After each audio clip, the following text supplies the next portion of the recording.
He was a letter winner on his high school football team. Not all state, not all conference, a letter winner. His senior year, his team won 2 games. Maybe. He doesn't quite remember for sure. And after his senior season, he spent the year stacking magazine shelves at an airport before going to junior college. His senior season, he rolled into Iowa City. He was maybe 5'11", maybe 180 pounds or so. By all appearances, he was an ordinary, average, run-of-the-mill quarterback. And on that mid-September day in 2002, he went into halftime with his team trailing 24-7, and he looked very ordinary. His team was dead in the water. So was its 4-game win streak against their arch rival. And head coach Dan McCarney was irate. He let everyone have it. And he challenged the team, hey, we're going down swinging. Seneca Wallace took his coach's words and that challenge personally. And he came out swinging and slinging. Opening drive of the second half, he goes 75 yards in 9 plays, carries it in the last 5 yards himself right there for a score. 7 plays later, after a Brad Banks fumble, he throws a 7-yard touchdown pass. 2 plays later, after another fumble, a 19-yard strike, Iowa State scores 23 points in 6.5 minutes to take the lead, and they would never look back. By the time it was all said and done, Seneca Wallace had thrown for 361 yards. He'd put up 36 points, most ever at the time, against Iowa for an Iowa State team. He'd made clutch play after clutch play. Seneca Wallace had an extraordinary performance, completing the 3rd largest comeback in school history.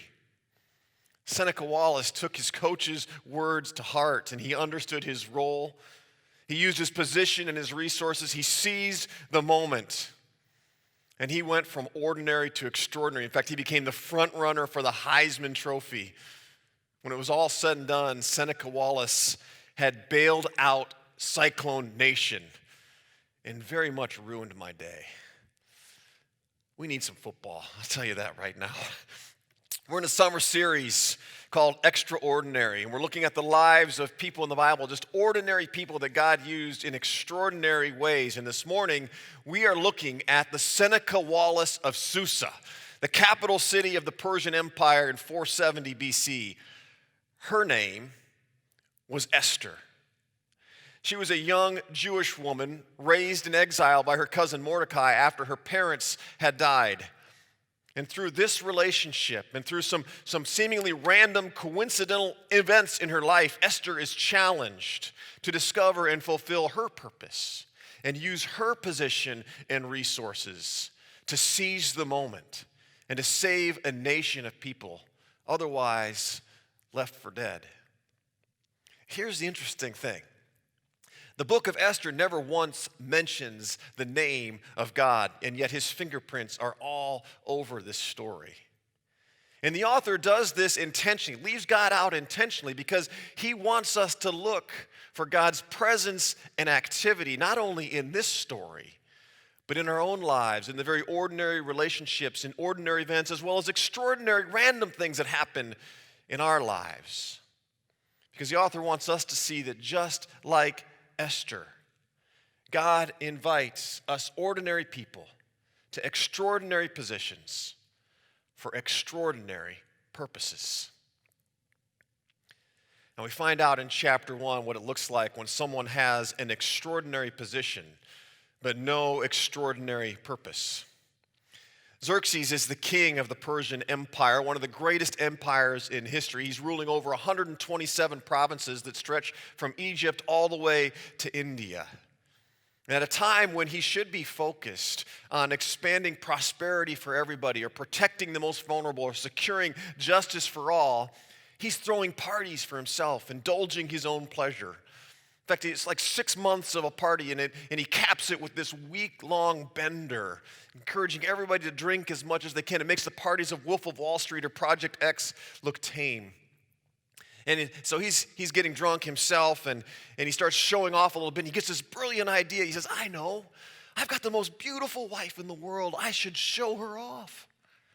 And so he sends a servant to get her, and he says, "Hey, Queen Vashti, the king wants you to come to this party wearing nothing but your royal crown." The king isn't just asking Queen Vashti to make a simple appearance. And the queen actually refuses this demeaning request, and this enrages the king. And so he asks his legal experts, "What should I do about this?" These experts in the law. What kind of king doesn't know the laws in his own land? What kind of king abdicates his own responsibility in his own household to another man? Queen Vashti ends up being deposed. She's removed. And she's never to enter the king's presence again. And then his legal experts go a step further because they're worried about what's going to happen in their own homes. And so they make a law that says every woman in every province throughout the Persian Empire must respect and submit to their husbands. And you need to know that as this first chapter ends, the author is mocking this king and his decisions, mocking this king who has a royal position but no royal purpose. And now he has no royal wife. And you need to know that you have a royal purpose. And it's not about you. This is what the author is trying to remind us, is that we have a purpose that's bigger than ourselves. And when we forget that, we're prone to making bad decisions just like this king, and our lives start to shrink, and those around us, their lives start to suffer. Now, unfortunately, I don't know about you, but my natural default is to make life more about me and to forget that I have this purpose that's beyond me, this God-given purpose for my life. I can easily make it all about, my privileges or my beliefs and my opinions, my comfort and significance.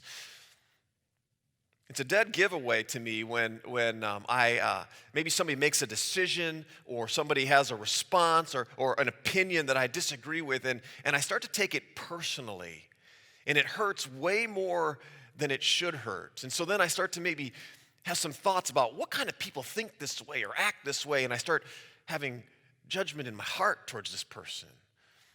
Or I just say, forget it, and I go and I binge on an hour or hours of Netflix and grab the ice cream and just don't care about what anyone around me needs or wants, and just life just caves in on me.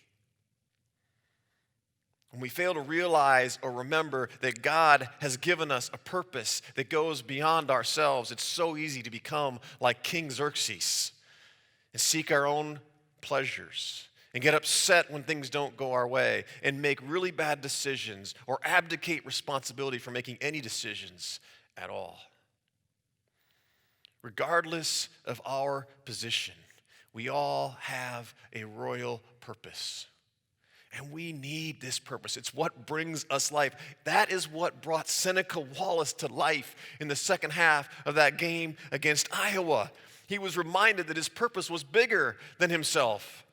It wasn't about winning or losing that game. As McCartney said, win or lose, we are going down swinging. It was all about playing for the pride of Cyclone Nation. He had a purpose bigger than himself, and so do we. Back in our story, King Xerxes needs a new queen. And so he sends out all of his servants. He comes up with this brilliant idea, and he says, I want you to round up all of the beautiful virgins from every province and bring them. And they're to receive beauty treatments for an entire year. And then they go through this year of beauty treatments before they can go on a date with the king. And the king has a date. He's going to date every one of them. And then at the end of this, he's going to choose his favorite. He's going to offer a rose. And he's going to ask her to marry him. They're going to live happily ever after. Wouldn't this be a great reality TV show? Bachelor, King Xerxes. Actually, again, the author is ridiculing this king and his oppressive methods, because this is a lot more like the movie Taken, where these women are being sex trafficked. Because you see, the losers in this contest, they'll never go home again. They'll never see their families. They'll never have a family of their own, but they will now become the personal sex slave of the king and his harem. And the queen, she gets it a little bit better because she gets to rule over this harem of losers. Once again, the author mocks the king. Long story short, one of those who is selected to enter this contest is the beautiful Esther. And as she's being taken to the castle, her cousin Mordecai warns her, do not let anybody know that you are Jewish. And so she hides her identity. And she quickly wins favor with the king's servant, who makes sure that she gets all of her beauty treatments and all the food she needs. And she's finally ready to go before the king. And the king was attracted to Esther more than any of the other women. And she won his favor and approval more than any of them. So he set a royal crown on her head and made her queen instead of Vashti.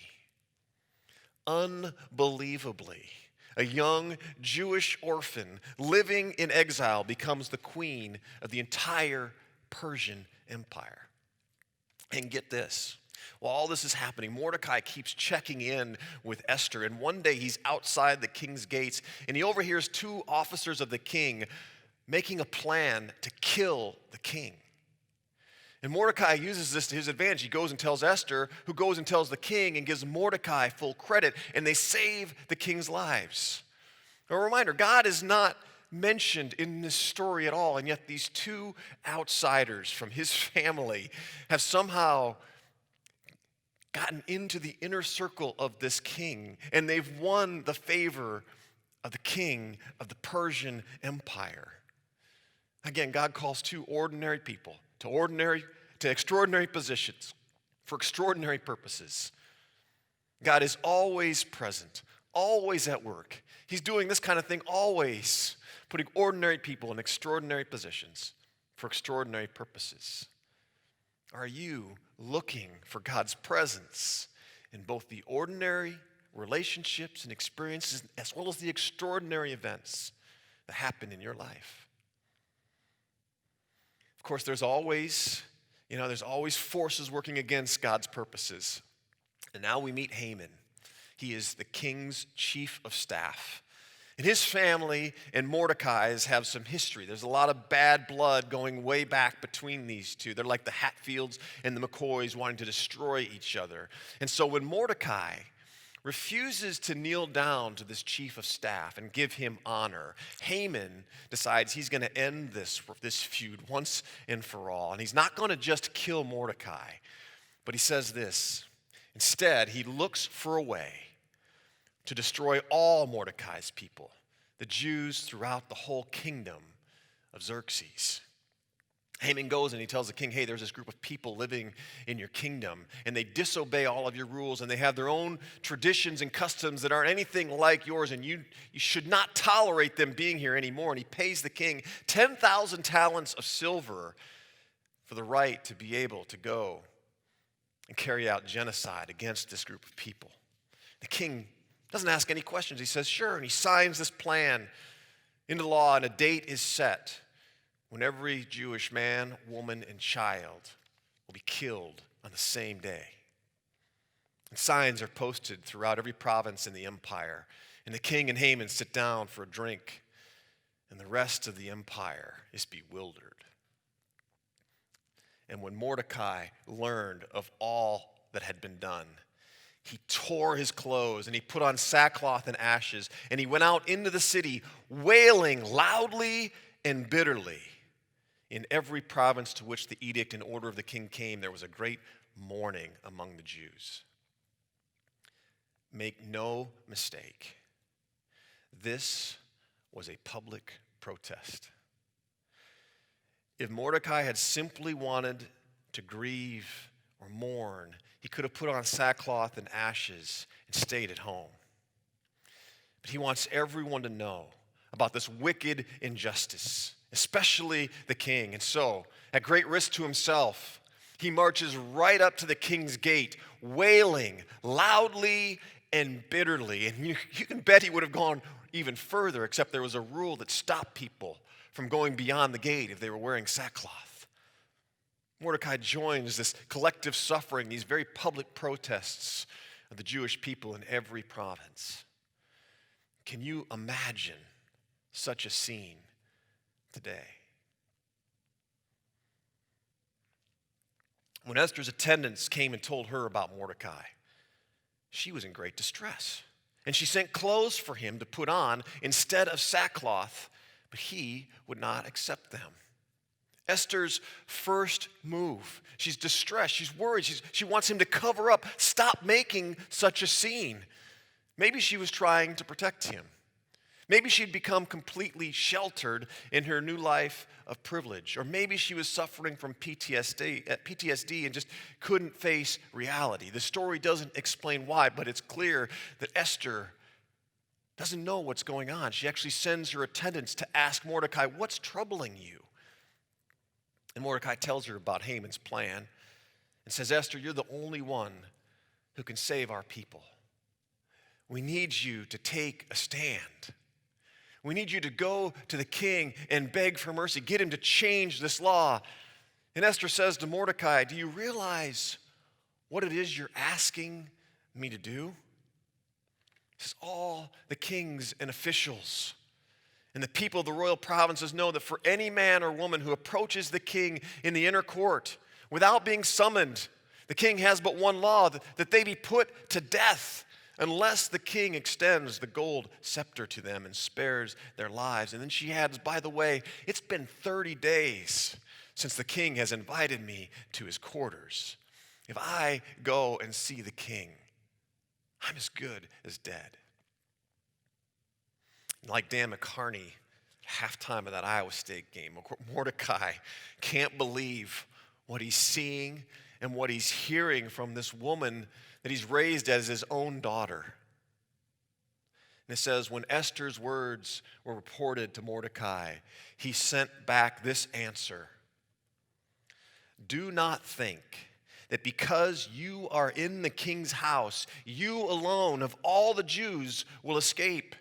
For if you remain silent at this time, relief and deliverance for the Jews will arise from another place. But you and your father's family will perish.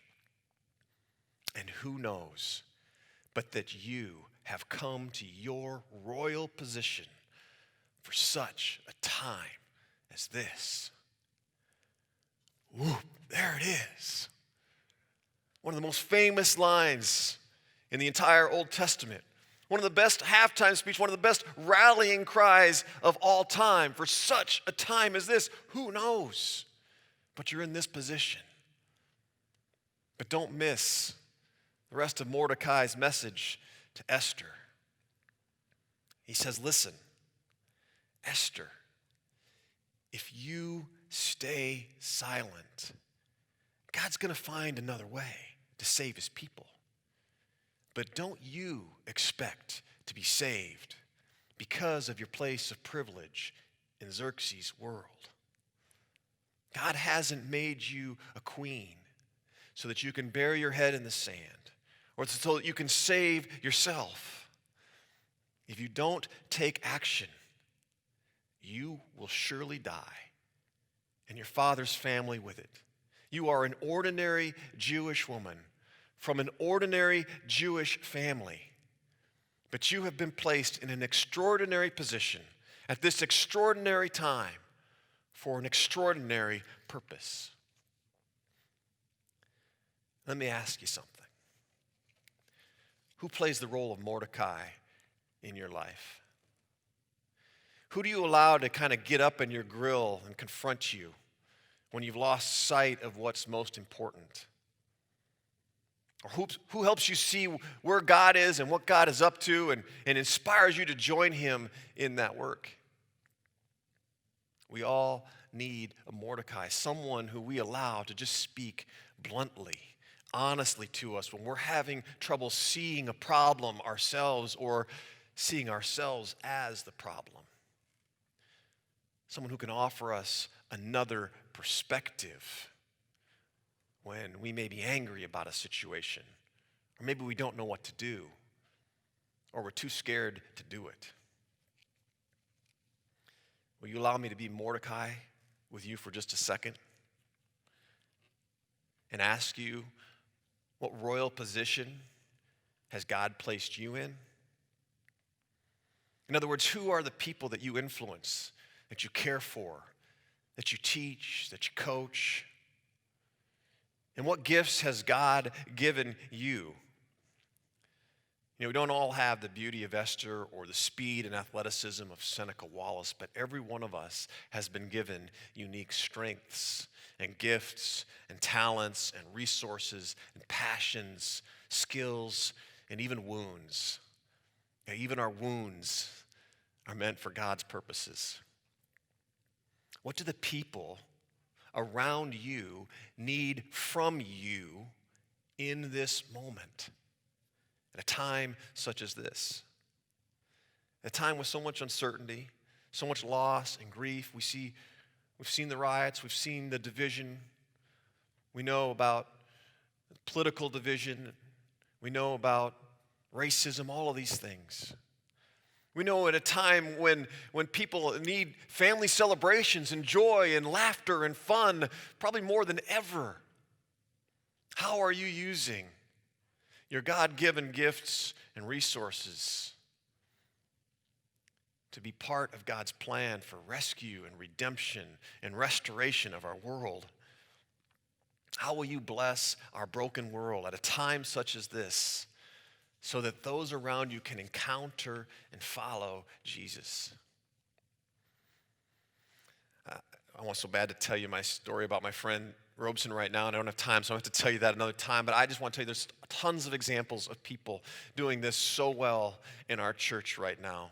I was thinking about Craig Patterson earlier this week, who loves to cook, and he's been cooking around here for years, and he's going to do it again this Friday for our men's breakfast. And he doesn't cook just so that people can enjoy his great food, which is what we do, but he cooks because it brings people together. He knows it'll bring people together to make connections and form friendships, and that they're going to get fed spiritually and emotionally and socially as well, and it changes people's lives. I think about Mark and Laura Shipper up in Waverly. They have a 6th grade son, and he has friends, and they spent all last year on Wednesday nights and on Sunday mornings talking about life with these 6th graders and going through the book of Luke. And by the end of the school year, as they're on Zoom the last few weeks, 3 of these students commit to following Jesus. I think about Mark Kuiper and Nancy Huesman, who Brian just told us about earlier, who they have this passion for prayer and healing, and so they pull the Grundy campus together for a time of prayer this last week, prayer for our church and our church families and our nation, out of their passion for prayer and healing. I know that a lot of parents right now you're home with your kids still. But I think about how you've become not only homeschool teachers, but event planners and hairstylists and therapists and all kinds of things. As ordinary as we are, we've been placed in extraordinary positions for extraordinary purposes at such a time as this. And there is no action, no skill, no talent, no resource that's too ordinary for God to use. Back to Esther's story to finish up. Stay with me. This is critical. Esther processes Mordecai's inspiring words, and she remembers that this life that she's living is not about her. It's so much bigger. She remembers who she is, that she's a member of God's family.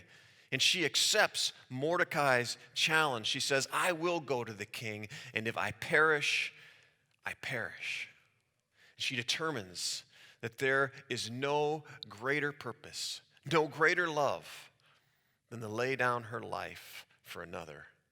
And you got to read this book because all kinds of strange things happen, and it's hilarious, and it's amazing to watch God work behind the scenes. But Esther finally goes to the king, and he extends the gold scepter to her. And the king says to her, Queen Esther, what is your petition? It will be given to you. What is your request? Even up to half the kingdom, it will be granted.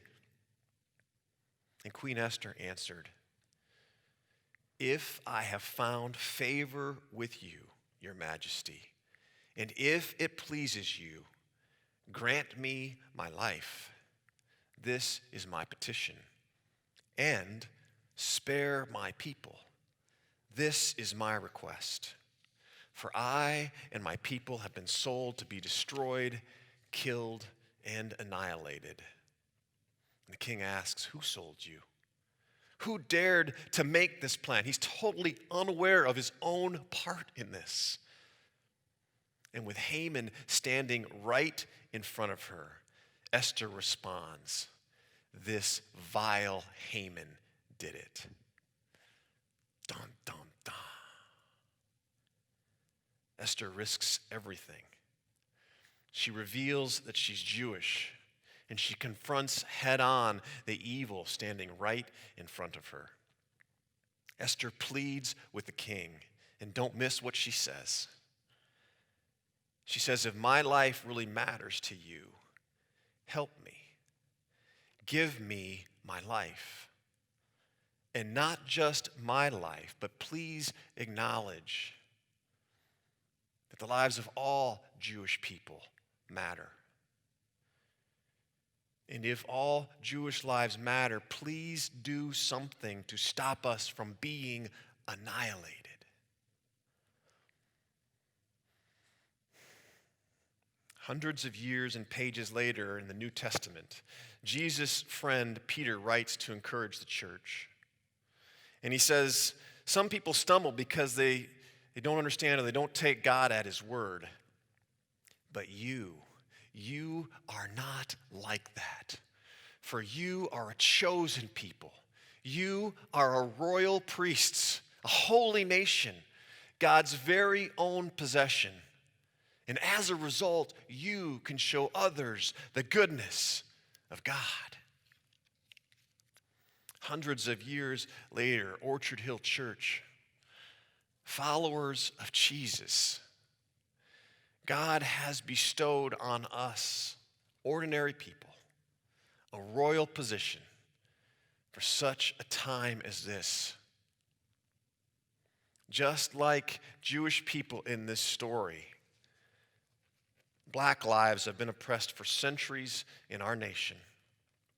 And for such a time as this, right, the church is called to an extraordinary position for an extraordinary purpose to stand up and proclaim with God, with our brothers and sisters everywhere, that oppressed lives matter. We are his chosen royal priests, his messengers. We can listen, we can learn, we can allow others to speak some truth into our lives to help us grow in our understanding, and our compassion, and our unity with one another.